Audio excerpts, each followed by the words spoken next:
اے حسین کربلا، اے مہمان لکھنؤ، تیرے قدموں کی بدولت اب ہے شان لکھنؤ۔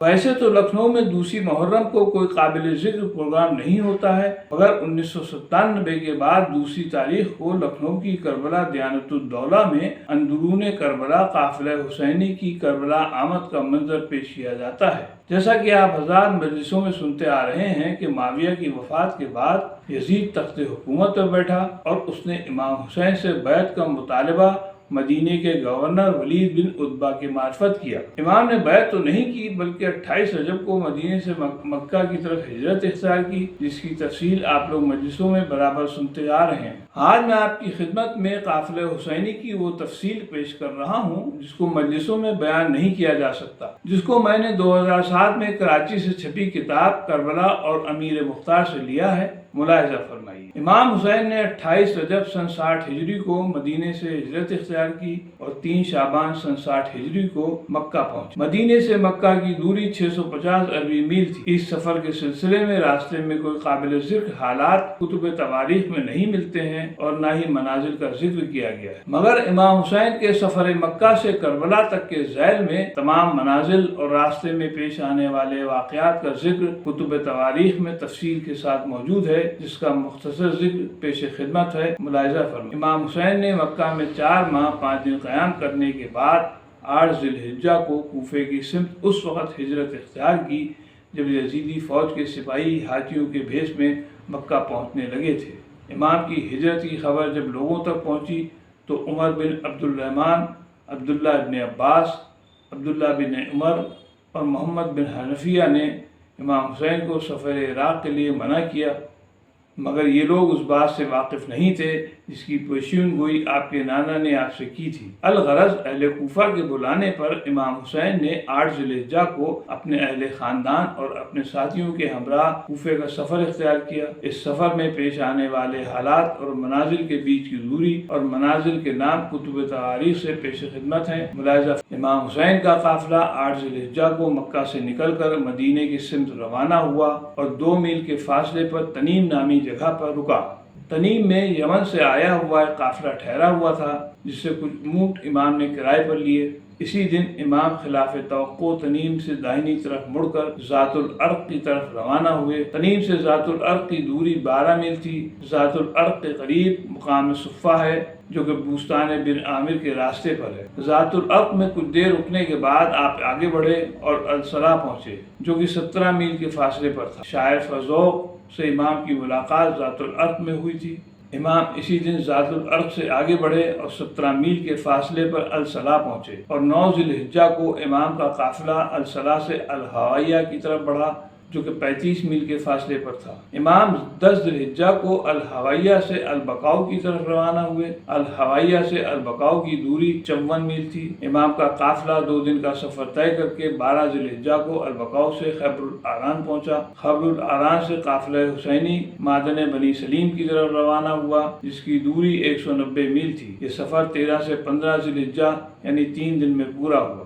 معدن بنی سلیم سے امام کا قافلہ ربضہ کی طرف بڑھا جو کہ 34 میل کے فاصلے پر تھا۔ ربضہ میں صحابی رسول ابو ذر غفاری کی قبر ہے جن کو خلیفہ سوم نے جلا وطن کر دیا تھا۔ ابو ذر غفاری نے بڑی قسم پرسی میں یہاں انتقال کیا تھا۔ امام ربضہ سے معدن نقرہ کی طرف بڑھے جس کی دوری 39 میل تھی۔ امام 17 ذی الحجہ کو معدن نقرہ پہنچے۔ یہاں سے 14 میل کا فاصلہ طے کر کے حاجر پہنچے۔ حاجر میں امام حسین نے اہل کوفہ کو قیس بن مسری اور عبداللہ ابن اختر کے ساتھ خط روانہ کیا۔ 19 ذی الحجہ کو امام حاجر سے چل کر 35 میل دور سمارا پہنچے۔ سمارا سے 20 ذی الحجہ کو قافلے نے کوچ کیا اور 35 میل کا سفر طے کر کے فیس پہنچا۔ 21 ذی الحجہ کو یہ قافلہ فیس سے روانہ ہو کر 35 میل کے فاصلے پر واقع الاچفر پہنچا۔ الاچفر سے امام کا قافلہ 22 ذی الحجہ کو روانہ ہوا اور زرود پہنچا۔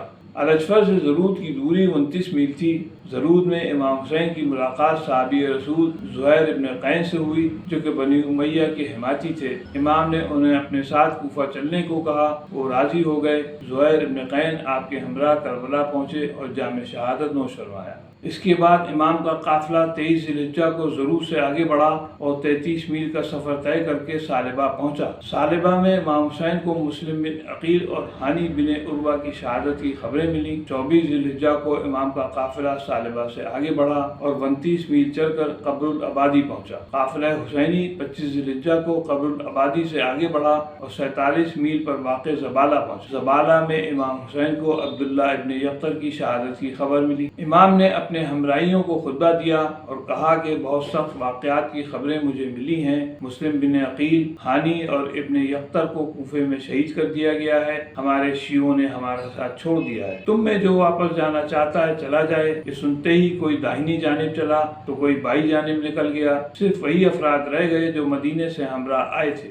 زبالہ سے امام کا قافلہ 26 ذی الحجہ کو روانہ ہوا اور 48 میل کے فاصلے پر مقام بطن عقبہ پہنچا۔ بطن عقبہ میں بنی اکرمہ کے ایک شخص نے آپ سے پوچھا کہ آپ کہاں جا رہے ہیں؟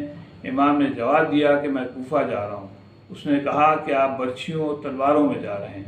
27 ذی الحجہ کو امام کا قافلہ بطن عقبہ سے 34 میل کے سفر طے کر کے واقصہ پہنچا۔ کچھ دیر آرام کرنے کے بعد قافلہ آگے بڑھا اور 5 میل کے فاصلے پر واقع شراف پہنچا اور خیمہ زن ہو گیا۔ شراف سے قافلہ حسینی نے بڑی مقدار میں پانی لیا۔ اس کے بعد قافلہ حسینی ذو حسم کی طرف روانہ ہوا جو کہ شراف سے 46 میل کے فاصلے پر تھا۔ قافلہ حسینی نے یہ سفر 2 دن یعنی 28 اور 29 ذی الحجہ کو پورا کیا۔ ذو حسم میں ہی ہر کے لشکر نے قافلہ حسینی کا راستہ روکا۔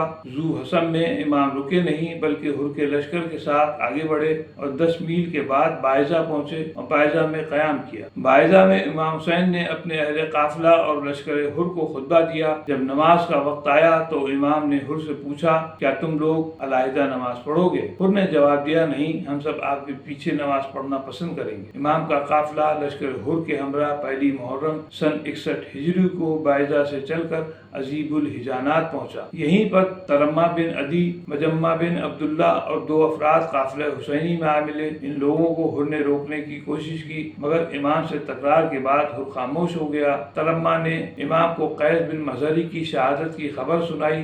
1 محرم کو ہی قافلہ حسینی عجیب الحجانات سے نکل کر 15 میل کے فاصلے پر واقع قصر بنی مقاتل پہنچا۔ قصر بنی مقاتل میں امام حسین کی ملاقات عبداللہ ابن ہر سے ہوئی۔ عبداللہ ابن ہر نے آپ کی نصرت کرنے سے انکار کر دیا۔ قصر بنی مقاتل سے کربلا کی دوری 25 میل تھی۔ 2 محرم سن 61 ہجری کو قافلہ حسینی کربلا پہنچا اور خیمہ زن ہو گیا۔ اس طرح قافلہ حسینی نے مکہ سے کربلا تک 913 میل لمبا سفر 24 دن میں طے کیا۔ یہ قافلہ دوران سفر 24 مقامات سے گزرا۔ اگلی قسمیں لکھنؤ کے محرم سے متعلق دیگر معلومات پیش کی جائیں گی، انتظار کیجیے۔ بعد عاشورہ اسیران کربلا کے سفر کوفے سے شام تک کا ذکر اسی طرح پیش کروں گا، جس میں کربلا سے کوفے کی دوری، کوفے سے شام کے سفر کا فاصلہ، راستے میں رونما ہونے والے واقعات بیان کیے جائیں گے۔ تب تک کے لیے اجازت چاہتا ہوں۔ خدا حافظ۔